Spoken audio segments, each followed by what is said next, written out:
What's up, guys? This is Stock Retail coming back to you, and oh boy, what a day I'm coming back to you on. And after what a weekend, and a Friday, and a Thursday, and boy, all the days are blurring together right now. A lot of things going on. Great day for the stocks. Um, Actually, great day for a lot of things. If you have been around a while, this was just a nice breather today. Only a start. We're going to talk about it. We're going to talk about maybe some things that I'm seeing that led up to this. Been a long day, so it's a little bit later for me, probably late for you if you're on the East Coast. But we're going to go ahead and dive in. And obviously, if you haven't, just a nod to Kingdom of the Planet of the Apes. What a great story. What a great movie. Get out and see that. And what just perfect timing could that be, right? First thing, let's ask, did Barry or Lola run? Some of you might get that. Not very many will. Obviously, Run Lola Run. You're all going to get that from DFV, Roaring Kitty. I will talk a little bit about him.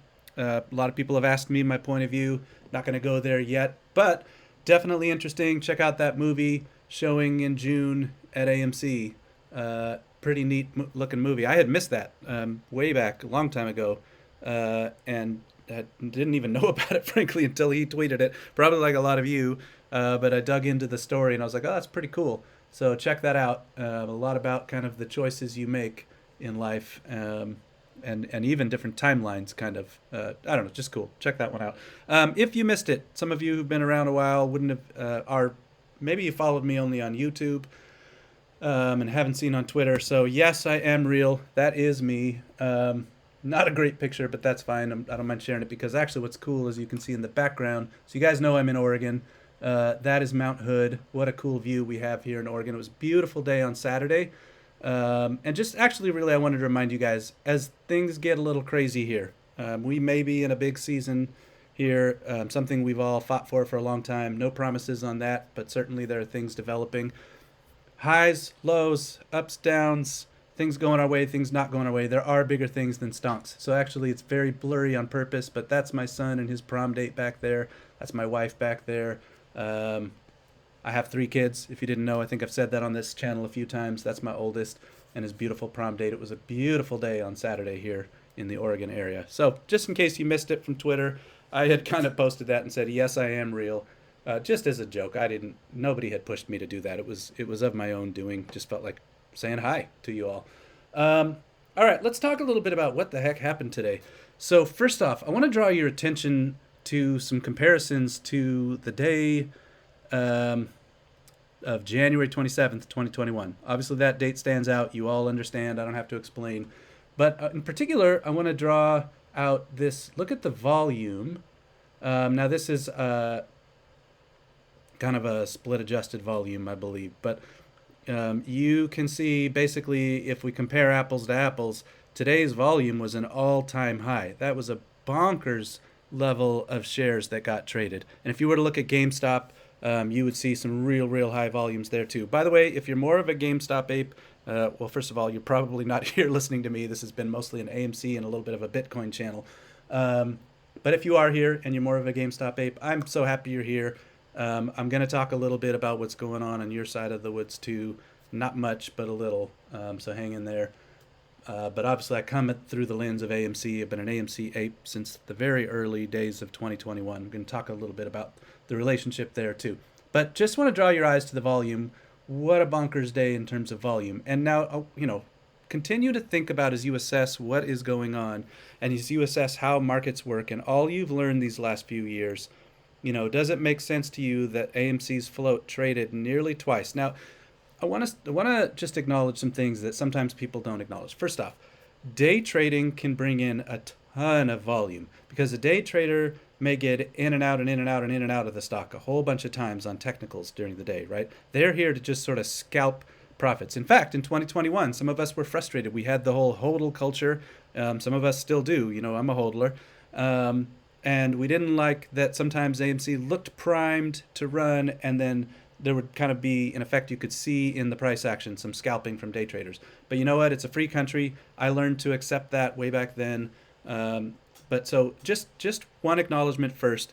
A day trader may trade shares in and out and in and out and in and out, right? So you're going to get extra volume when the day traders come. And you saw that coming, right? You had Zach Morris tweeting and all that stuff. And I'm going to talk a little bit about that and my point of view.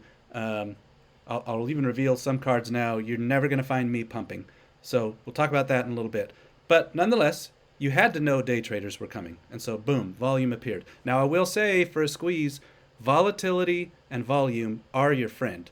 So it's kind of I don't know, almost a double-edged sword, I might call it. There are two sides to the coin. There are some, day traders who are pumpers and who I do not respect, and perhaps even engage in illegal activities. And you will never find me sitting at that table, let's say. But volume and volatility are our friend. Okay, and so that's just interesting to see this bonkers volume, but it does point to some things, and like how many shares are getting rehypothecated, because it's not just day traders, it's shorts as well, and liquidity fairies and all the things that we've dealt with. So we're going to talk some about that too. Zoomed out just to kind of show you that, so you can see there's that January 21 date, and you can see this volume bar. This is just a view. Webull is not my broker. In fact, we've talked for years about pay for order flow brokers, and some issues with a few brokers. So I'm not at all advocating Webull. If some of you recognize these are Webull screens, that's just because sometimes I grab these from my phone or my laptop rather than logging into my broker. So you can see, though, the volume significantly higher, and kind of has been for a while, right? Like, look at all of this here versus these volume days. Okay, so volume has been high for a while, but just, come on, look at our recent trend and then look at this today. So if you were to look at any kind of technicals, going up on high volumes, can be decent. And then certainly I'm just continuing to draw our attention. Look, here's the June squeeze. Look at these volume bars versus today. So by any standard, today's volume was ridiculous, and should draw your eyes, and it should have you asking some questions. Interesting to see. People have talked a lot about seeing different prices on different platforms. So you can see this is Webull suggesting the all-time high at 393. We all know we hit like 72 that day. So it depends on, are you adjusting for the split? Are you adjusting for ape? Are you adjusting for dilution post-reverse split? All these things. So I'm not going to get into that on today's video. That's not what I'm here to discuss. But if you're seeing that and wondering what's going on, I am not flashing up a price. This was just a screenshot, and Webull happened to show that. But by any means, for certain, what you can say is we are well below our all-time highs. And at the same time, if you watch any of my other videos, you've seen just even objective metrics that have shown that while we're down here at these prices, we're also way higher on short interest. So that's pretty interesting too, and certainly squeezy if you want to talk about that. But so just zoomed out, there's your view. Kind of wanted to just draw your attention to those volumes. You can even find a video of Adam. I think it's when he was in San Francisco. So you'll remember he did the tour of going to some different movies. I went and got to shake his hand up in Seattle. It was great to meet him. Actually, just a silly story. I was kind of walking away, and I sometimes I don't have the greatest hearing. My kids are always teasing me about it. And I guess Adam had reached out his hand to shake my hand, and I had missed it. And I think I almost, I don't know, would have offended him, although he's not the type to take offense, I don't think, at all. But my wife was kind of calling back to me like, hey. And so I had to turn around, and I realized, he was going to shake my hand. So that was really neat. If by chance Adam was to ever hear this, just, hey, thank you for that gesture. I have always appreciated that. Yeah, it meant something to me. Anyway, so if you had a chance to see Adam in San Francisco, correct me if I'm wrong, he talked about this day. I think it's well worth your time to go find the videos of that. It's out on Twitter. Just kind of look for when he was hosting all the different movies. And he talks about how much our float was traded that day. And I think it's worth understanding and checking into that. And even just researching a little bit. What does it mean when the float is traded, 2 and 3 and 4 and even 10 times over? That's worth understanding. So enough about that.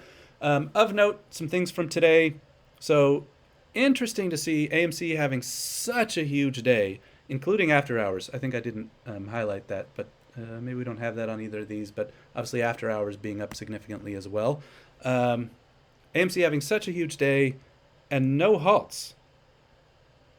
Now, I'm kind of pausing on that because if you've been an AMC ape, you are very used to halt after halt after halt after halt, and a lot of problems.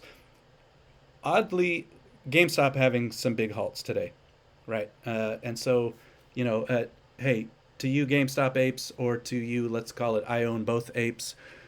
Uh, Honestly, deep sympathy. Seriously, I hate those days. Let me say that differently. It was an awesome day because of how high the stock went. Right, that is awesome. Let's celebrate that. Um, the frustration of the constant halts and the dips after, and this feeling of have people been sort of positioning during the halt, which is supposed to not happen. The dips that sometimes come after the halts. All of that. It's not great. You know what I didn't put in here that reminds me? This is just a product of me having a busy day and hurrying this for you guys. If you were in E-Trade today, and I heard maybe Schwab, your broker was down for like 2 hours. I would be raising hell about that. In fact, I will be on my Twitter account. It's not okay. People who wanted to buy in, people who wanted to day trade, people who wanted to have some options, whatever it was you wanted to do, to not have access to the market, there are not words to say how bad that is. So E-Trade ought to be hearing holy hell from a lot of us. It's not okay.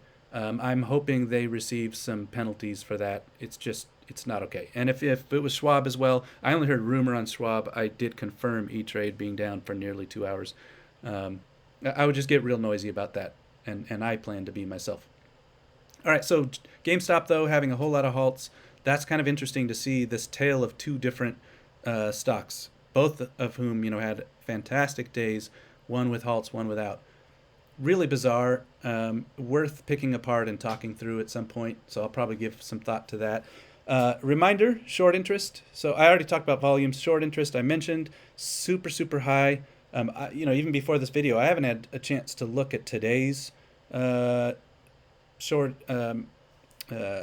volume, but that's worth looking at, and I will probably by tomorrow or something like that. I'll take a look at that. But coming into the day, for sure, AMC kind of at all-time highs of short interest, like I said. GameStop being pretty high on short interest as well. All of the sort of squeeze metrics, like days to cover and a few other things like that, just looking real interesting on both. Keep in mind, too, T+1, right? So end of May, supposed to have T+1 settlement. I'm not going to talk today about settlement and all of that, but worth understanding. You could even find a whole video about FTDs from me, so failure to deliver. That has to do with the settlement period. You can find videos about T+35 from me, or tweets if you'd rather look on Twitter. This is something we've talked about for 3 years as apes. So T+1 is a big deal, certainly speeds up the settlement time. You've been hearing all about the upcoming changes with tracking our trades. So, what we all affectionately call CAT. Continue to push Congress not to sort of, let's call it, declaw the cat. Certainly worth pushing on that. Interesting to note, too, that Gary Gensler actually, so if you look at a Bloomberg article today, it was kind of, I think it was today, explaining the T+1 rule, but also acknowledging that Gensler has himself sort of said out loud, hey, we have the tech to shorten the transaction process to basically same day, so sort of a T+0 or T+evening. I bring that up because I've brought up in a couple of videos, including the last one actually, that, listen, it's worth us being loud about the SEC and them not particularly fighting for retail as well as any of us would believe they should have. But then by the other side of the coin, it's also worth noting when they do say and do the right things, right? So I'm not going to be one of those who only vilifies somebody if they're actually doing some of the things that we asked for. Speaking of which, here was a tweet from me in 2021, and what I'll just draw attention to is where I had said, hey, establish controls via blockchain or other to uniquely identify shares and ensure only the legal float is traded. So we just talked about volume. We talked about the legal float. We talked about settlement periods. This was something I was advocating for 3 years ago. This is an August tweet, but we'd been obviously talking about it since before August of 21. And I'm seeing progress on it. So this is just me acknowledging progress. That's been 3 years of us being loud. So it's also, that's why this slide here says it's always worth advocating. Guys, stay loud. I personally don't like, the over-vilification of some folks. Like I said, if someone actually gets some things done, I'm going to acknowledge it. It's okay for me to say, hey, I think it should have been done faster. But you've also heard me talk about, you know, who has opposed Gary? Well, Congress has opposed Gary. The very Congress who has voted against transparency. Hester has opposed Gary. Hester, who voted against transparency. The same Congress who is, like I said, sort of declawing Cat. Um, so just be thoughtful. I would say personally, you don't have to agree with me. This is my point of view, but I would say be thoughtful about some of the accounts who only scream at Gary and can never acknowledge progress. I'd like to have some people who will listen to us. And if I just scream at them, I don't think they're going to listen to me much. I'm going to go ahead and acknowledge that we got T+1 coming. There's discussion of T+0, and that's really what I was saying here in 2021 with blockchain. That was actually kind of my point. We should be able, one, to have sort of almost inventory control of stocks, but also that should enable settling. Speaking of the scoreboard on Gary, go back to the last video before this. I'm just sort of highlighting again that point that I think we need to acknowledge that there is progress. And you can see in that video also how I tie that to all of the issues we've seen with tokens, liquidity fairies, crypto being used for securities fraud, and basically why I think we're potentially in the process of winning right now. Now, I have told you over and again, and I will continue to say very loudly on this channel, I say no dates and no prices. There's a reason I have not been saying timelines. I'm not talking about prices, but I am saying, and you can kind of read the breadcrumbs in a lot of my tweets, that there was a process I thought would play out, and I'm seeing it play out. That a lot of these guys who were defrauding us using crypto and wrapped assets and tokens have been getting caught. And it's Gary and team who've been catching them. And so I credit them on that. And here we are. Who knows? Again, I'm not going to promise and I'm not going to name timelines or anything, but you do see stuff is happening, right? And that you can go find my tweets or go watch the last video where I kind of explain the timeline on some of that, like all the big banks that are getting into Bitcoin. And the point was that I felt they had to get into Bitcoin before AMC ran. It's all playing out, like I've been saying, for kind of the last 9 months to a year on that. So that, look up my tweets on the Great Unwinding or look up any of my videos on the Great Unwinding if you want to know more about that. So enough praise for Gary. Don't worry, guys. I guess I'm just laughing at myself because there's plenty to push the SEC on. So please do not hear me as some kind of fanboy for the SEC. I would love to see massive overhaul on the SEC serving retail, not being captured regulation, and frankly, not. I would like to do away with self-regulation as well, but that's another conversation for another day. Okay, a few AMC specifics, and then we'll kind of get into some talking about both a little bit. So, reminder, how many times have I said on this channel or in my tweets, from May forward, the business results are far better. The box office has improved, and you see that, right? So we had The Fall Guy, we've got Apes, we've got If coming, we've got a whole lot of other really big movies coming. Go back to the last video as well, and you can just kind of see what movies are coming and when they're coming and all of that. So the rest of the year, and then it just keeps building. Like from here on, we're pretty much building like up, kind of up and to the right on the business. 2025 is going to be even stronger, and then 2026 even stronger still. And Adam and team have done just a great job positioning both our expenses and our revenue opportunities. So we are just to the part where I've just said, man, I'm putting my eyes forward and things are a lot better. So I'm really pleased to see that. Short interest, already talked about that. Pretty much all-time highs. I should have clicked in before the video. I'll just do that after and put it in the next video or something. But I'm going to assume, perhaps you could argue there was some short closing today. I highly doubt it. But let's see. Let's see where we're at. And let's keep in mind those settlement timelines too, if you see anything. Just maybe there's a little, you can't see me, but I'll tap my nose on that one. Keep your eye on settlement timelines whenever you see changes in the short interest. AMC fundamentals, I actually believe, even with today's, you could, from a percent standpoint, you could call it a massive run, right? But let's remember, in fact, let's just go back. Let's just look at that. Even if you want to say, I don't know, some short wants to come argue this was ridiculous, it shouldn't be priced up here, fine. But even if you want to come from, let's say January, wherever you want to come from, being at all-time lows on AMC, even after today's run, it's pretty much all-time lows, right? So you just see that visually because today's run is in there. That's this little bitty candle over here, even though that felt like a huge candle.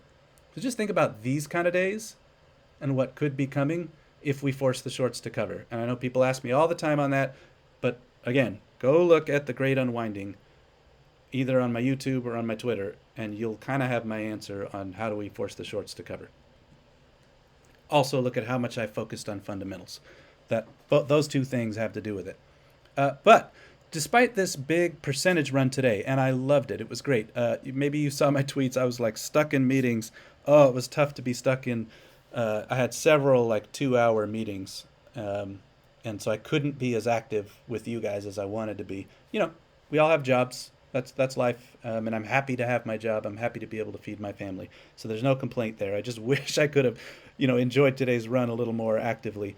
But in spite of today's run, it would be my point of view that AMC is deeply, deeply undervalued by either a price to sales metric or kind of in the future, once we're at sort of a full year positive earnings, a price to earnings metric. You can go find videos from me on that. Just look at kind of what's AMC worth.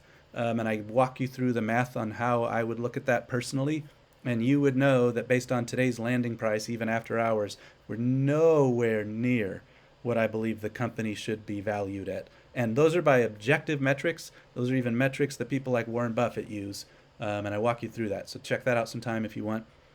Reminder, profits coming in Q3. I mentioned, Adam said over and over, so I'll credit him. I have also said for a long time in various forecast videos, I've got all the receipts on that, the sort of Q3, Q4.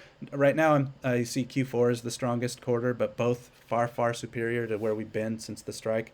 That forecast is, those profits are coming. And that's like a train bearing down on the shorts. July through September is that quarter. And it's reported in October.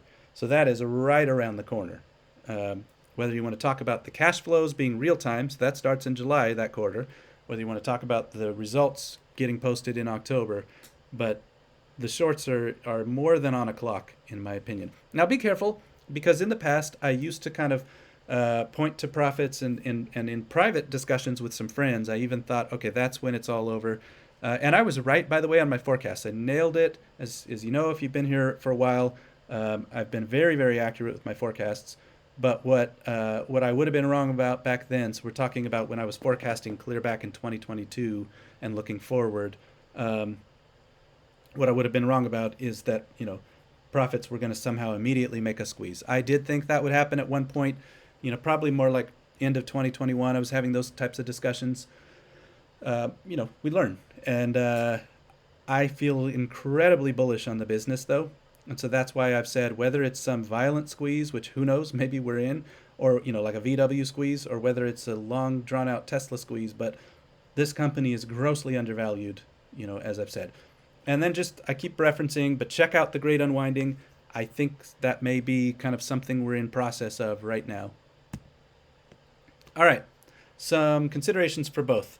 Because people are going to start asking, how high do you think it can run? How long should I wait? All this stuff. And I'm not going to answer that.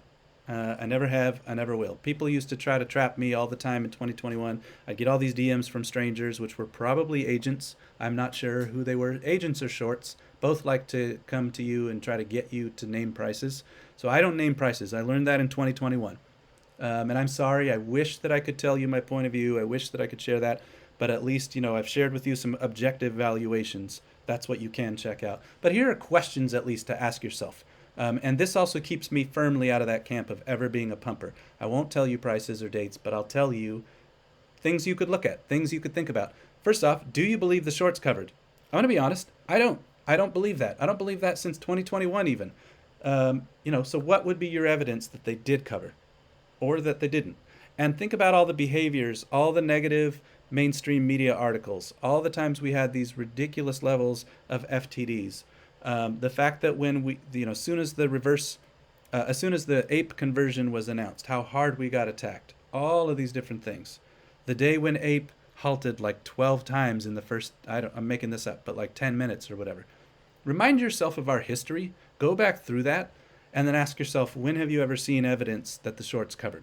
So just ask yourself, what do you believe on that? Second, do you believe in what I've been sharing about the tokens, the wrapped assets, and this great unwinding thesis? So what have you seen from FTX, Binance, Uniswap, Robinhood Crypto, Bittrex, CM Equity AG, the liquidity fairies like Virtue, and interactive brokers? Remember the video from the interactive broker guy way back in 2021. It's an all-time classic. So if you've seen all those things, again, go back to the last video or just go to all the videos I've made on the Great Unwinding. And you've seen us, you can find me on Reddit. I've mentioned quite a few times on this channel, talking about this since 2021, calling out the tokens, calling out how crypto was being used against some stocks, calling out the fact these tokens were made the night before the buy button was removed. So, what's your point of view on that thesis? And do you believe the tokens were ever really cleaned up yet? Worth asking. What do you believe is a proper valuation? I've told you I've got a video on that. I give you my point of view, some math, some ways you can think about that. Part of that is even to just try to teach you how to look at it so you can go do your own math, crunch your own numbers. And I'm not asking you to agree with me. But so what's your thesis for the future of the company? On both companies, by the way. I'm talking about both. Where do you believe it's going? How do you feel about the leadership? What do you feel like are going to be the future revenues and profits and all of that? And then one just other consideration on both. Do you speak Greek? So what I'm talking about here is options, right? So if you're going to have options, sometimes people talk about YOLOs, people talk about weeklies. You will hear me sometimes talk about long-dated options. So we're talking about calls and puts here. If you don't know what I mean by do you speak Greek, that's already a good sign that you might want to be really, really careful about playing in the options market. I will tell you in general, I'm not going to ever state any positions or anything because Shorty would love that. I have tended over time to learn to play very long dated, close to the money options. I will have a few YOLOs here and there, just in case or just for fun, but never money that I can't afford to lose, right? You've heard that too. Never put in what you can't afford to lose. And generally, if I have those real long dated options, I mean, I've got some calls out in 2026 even. I've got them in all three, so 2024, 2025, 2026. I set myself up to be able to wait. And I set myself up that when we get the big one, when we get a big run, I'm set up to profit. That's not for everybody because there have been days where I could be down 90+% on some calls, and I was. And after today, you get some runners. I had some calls today that went up 20 times almost in one day. Do not let me pump options, though. Let me say as clearly as I possibly can, you can lose everything. If you have a share of a company, that share is always a share, so long as that company doesn't go bankrupt. And if you're an AMC ape, how strongly I believe AMC will not go bankrupt. So shares is the way to go if you don't know the Greeks. And maybe you're not as educated. Please don't let people just pump you in like sheep or cattle into weekly options. Market makers love to take your money that way. And something else I've been yelling about for years now is the corruption of the market makers. That's a whole video unto itself. So what I'm just saying, and I'm trying to be very balanced how I say this to you, there will be people who tell you stay the heck away from options. That's one extreme. There will be people who tell you buy a bunch of YOLOs this week. That's another extreme. I'm just suggesting probably stay away from the extremes. If there are level-headed, educated ways you can thoughtfully and carefully invest, I think that's wise, but always do your due diligence. Don't just listen to people on the internet. Don't even listen to me about it. Do your due diligence. Decide what you're going to do. It's probably enough about that, but just kind of a caution flag on options, okay? They can be really awesome, but you can also end up out of the money and lose all of the money you put in. Whereas with a share, at least you own that share. Today, tomorrow, a year from now, you got that share. So just want to protect people maybe who don't know much about options. That's all on that. All right, a lot of you have just said, dude, tell us what you think about Roaring Kitty, DFE, getting back in. I'm going to be thoughtful, first of all. And I'm just going to say, I'm going to acknowledge a couple points of view. Let's start there. Some wonder, okay, why was he quiet for so long? I think that honestly could be an easy answer. think about the pressure he had. Think about the fact, I mean, I was telling my wife last night, I was like, picture a day when you're sitting next to me and I'm like on the computer in a Zoom congressional hearing. That's a big deal. That's a lot for someone to go through. And so I acknowledge that, and I have sympathy for what he's done. And if I was him, let's also think personalities. There are some who like the limelight. There are some who do something for a reason and then would prefer a quiet life. Yeah, maybe that was him. Maybe he preferred a quiet life. I don't know him. Most of you don't know him, so I'm not going to comment on that. Um, so there's that piece of it.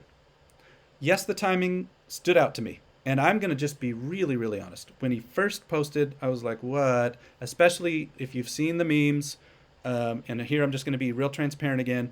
Seeing Zach Morris tweet a meme that then Roaring Kitty kind of posts, basically a similar meme. We go from blue to red, all of that. I left some cryptic messages about that, quite honestly, um, on Twitter. I mean, I didn't love that. I'm going to be honest about that. Because I have said since 2021, and you can go find even the tweets and stuff, I will never pump.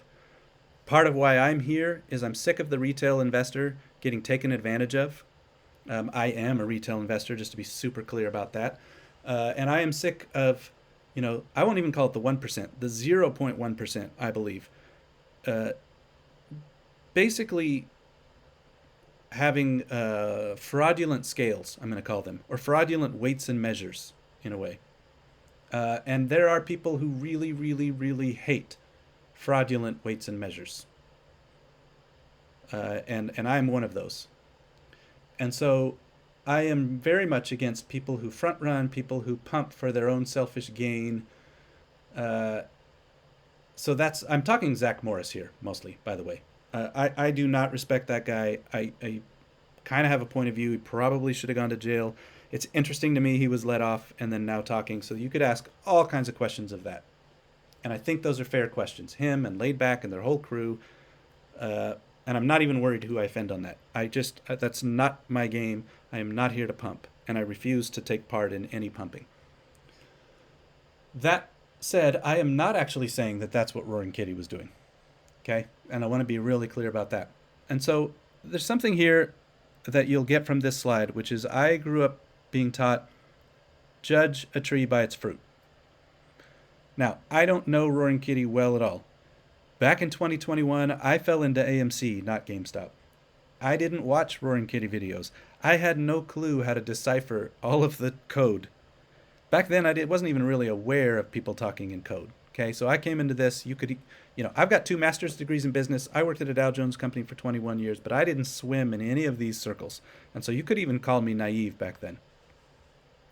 Since then, I've learned a lot, including kind of on some codes and decodes and all that stuff. And so some people haven't loved seeing me get a little more cryptic from time to time. Sometimes that's honestly for people I believe are committing fraud, and I'm sort of letting them know that I see them. I'm still committed to being pretty plain and straightforward, and I try to do that with you guys. So all I'm saying is there is a time and a place for people to speak cryptically, and especially I don't have the kind of spotlight on me that he's got on him, and that must be tough. So let's just look at the fruit a little bit. Now, some of this is from us in AMC, but let's just at least acknowledge, certainly this guy had a hand in starting a lot of things and getting a ball rolling. Even if you've got some bad taste in your mouth or you believe they're agents, whatever it is, I'm just going to acknowledge that he had a big role. And so I've listed a few. This is by no means comprehensive, not even close. But if you remember things like Melvin Capital, Iceberg, a lot of people going bankrupt. Towards the bottom here, I'm going to bounce around a little bit. We got Credit Suisse, Archegos, Nomura. Definitely all related to credit default swaps and a whole lot of other stuff. You cannot say that's not related to some of what he was here for, right? Absolutely, you got to give credit to AMC too. And there are all kinds of arguments, and I'm going to talk in a little bit too about, just this sort of ape versus ape and all the things I've seen for 3 years. But at the very least, like them, love them, or indifferent. Actually, I should have said love them, hate them, or indifferent. You got to acknowledge there's a role in all of this that's happened, right? And so that's some interesting fruit to acknowledge. You've watched Ken Griffin's health. I mean, you just look at the pictures, right? The guy is under stress and should be, frankly. I'm not a fan. That's that was a ridiculous understatement. I believe we are stopping some of the worst fraud of all time. The only thing is, I think the reason I'm careful how I say it is because it's not just Citadel, and that might be a lightning rod, but it's not just Citadel. We've seen all that's gone on with Sam and CZ. I've told you time and again about the tokens being made the night before the buy button. Those weren't just AMC tokens, guys. Those were also GameStop tokens. And actually, there were some other meme stocks, too. I've just focused in on AMC because that's my path. We've seen all the other crypto fraudsters. I reminded you that slide a little bit ago. We've seen that, we saved our movies, right? Like, job's not done, but in a way, we are moving into the Thrive period. I've told you guys all about that. And our games are still here. So at least we got to acknowledge that, right? So it's okay to question. I think we should. Frankly, you should question everybody, and you should even question me. I've told people on my channel and on my Twitter feed so many times, you can go find a whole video, several videos that I've pleaded with you to understand how many manipulators have surrounded you. And the reason I know is because they've tried to come at me, and they've tried to either trick me or, hurt me or just all kind, drown me out, discourage me, you name it, I've gone through it. I've even been hacked in this journey. Literally had my phone hacked. So there are manipulators and agents all around us. And yes, the timing is pretty odd, but you could also just say, hey, the guy is aware of what's going on and decided it was time to step back in the ring. And so I'm just leaving space for that. So what you should be hearing from me is actually I don't have a point of view strongly. Privately, I'm dropping breadcrumbs. I put some things out there. We'll see. Maybe he has no clue who I am. Maybe he kind of halfway responds. All right, so setting all that aside for a moment, but we'll kind of wrap it up a little bit too. Just 3 personal notes. I can't speak for him. Like I said, he's got his own voice, and out of respect, let's let him say what he wants to say. But I will speak for myself. And here are some things that I believe and where I'm at. So first off, this is an old tweet. I've showed this in a few videos, so I'm not going to reread it. Again, you can go see all the stuff I've done on the Great Unwinding and why a lot of what's happening now is happening. But I'm going to share this from a different angle right now. I'm going to say, and I know some people have expressed dislike when I say this, but it is my point of view. And actually, pardon me real quick. It was a good day, so I actually have an open beer here, and I'm going to take a quick sip. Okay. I've often said someday, maybe after we win, I'll try to be on screen, and maybe I'll raise a glass to you guys. I'm going to just say, effectively, Bitcoin is the big guy. That's my point of view. And I want you to research Bitcoin. I want you to research the money supply, or you can go find some of my videos on all this stuff. I've talked about all of it. The fact that, so money printer go burr, you've seen that meme. The fact that, I can pretty much show you, and right now, whether you like Bitcoin or not, I'm talking about money for a second, the US dollar, fiat currency. This is pretty much provable, so this is not a controversial thing to say. As long as money printer go burr, I would like for you all to start understanding your stuff is not costing more. Your money is worth less. Okay, I'm going to say that again. Take your car insurance, a loaf of bread, going out to a restaurant, sending your kids to college. It's not getting more expensive. Your money is getting worth less.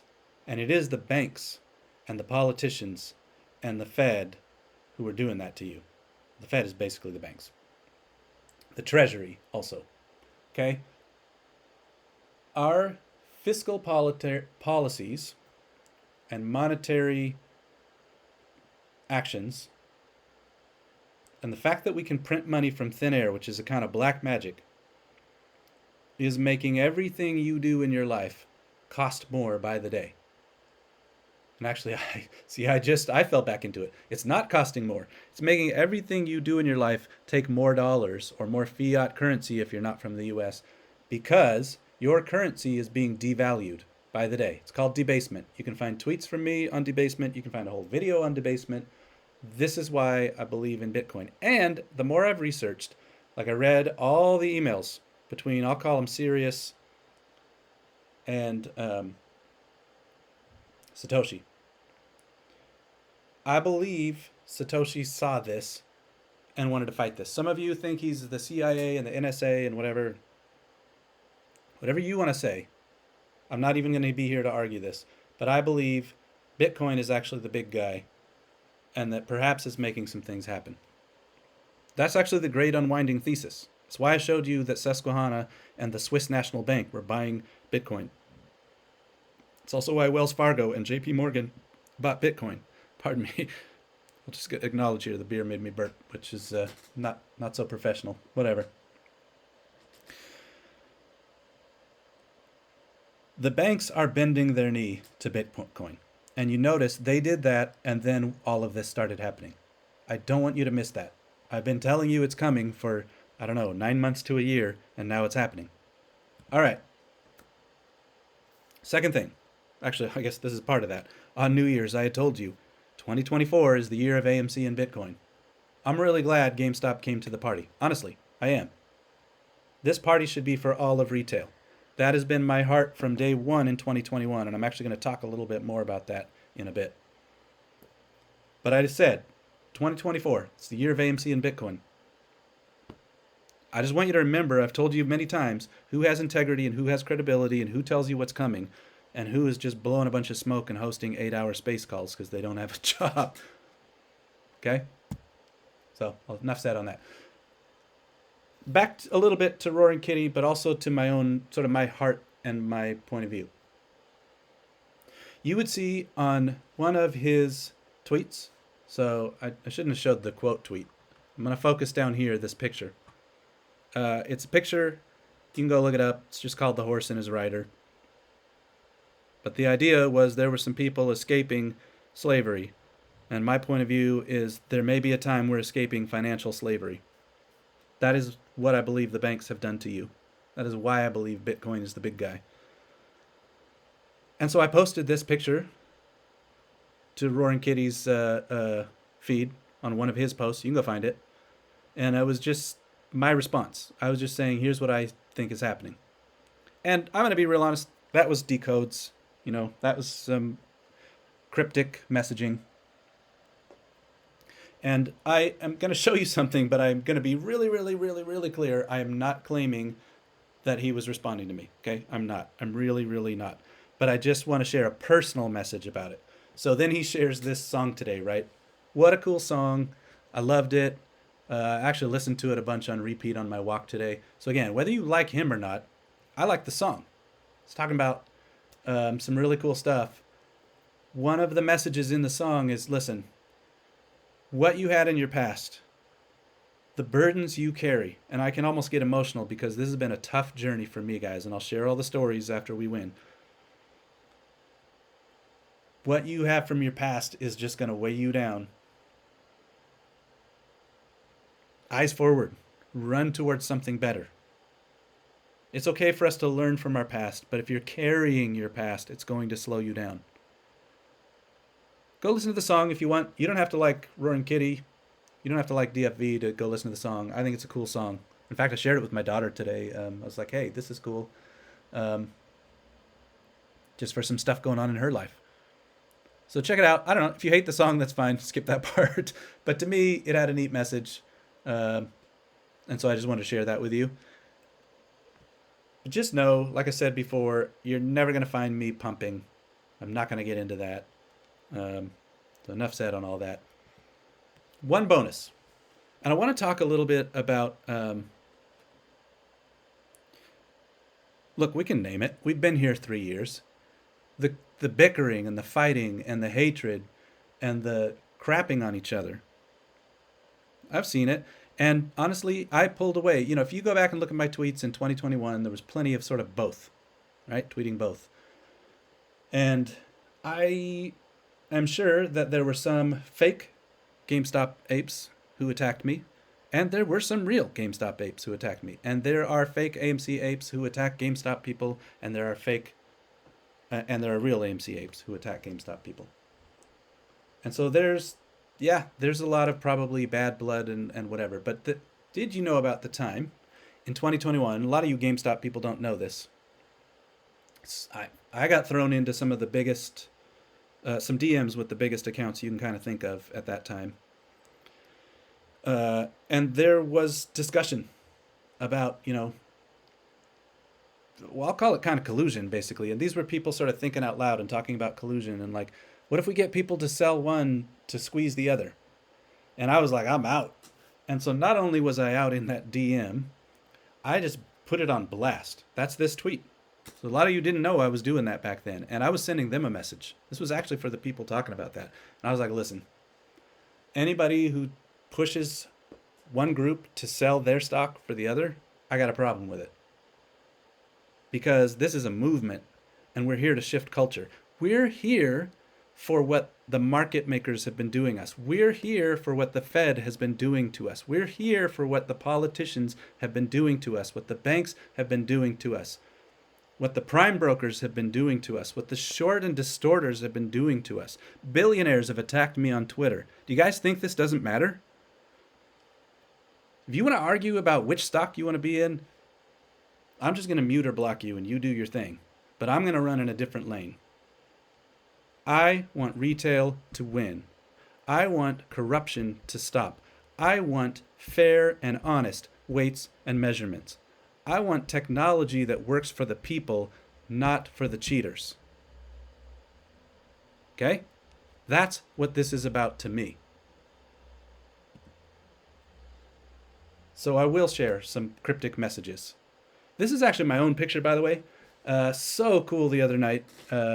This was my backyard. This is actually my backyard. We're really fortunate. I live in the suburbs, close to the Portland area, have a pretty big backyard. We bought it kind of at the bottom. Speaking of, all that went on at like 2008 and 2009, we were fortunate back then.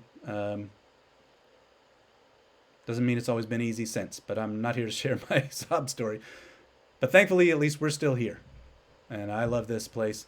And man, that was a neat night. You guys probably had a lot of pictures yourselves of the skies. And it's so cool that it was purple skies too. There's a lot of things that purple mean to me. Not the same as what some other cryptic accounts have to say. Frankly, I zag a little bit from what they're talking about purple. It means something else to me. And so, in fact, I'll say, I think what we're doing is bigger than you can imagine. And there will be restitutions. And then, apes, you know what I have to say. We will win. Let's go.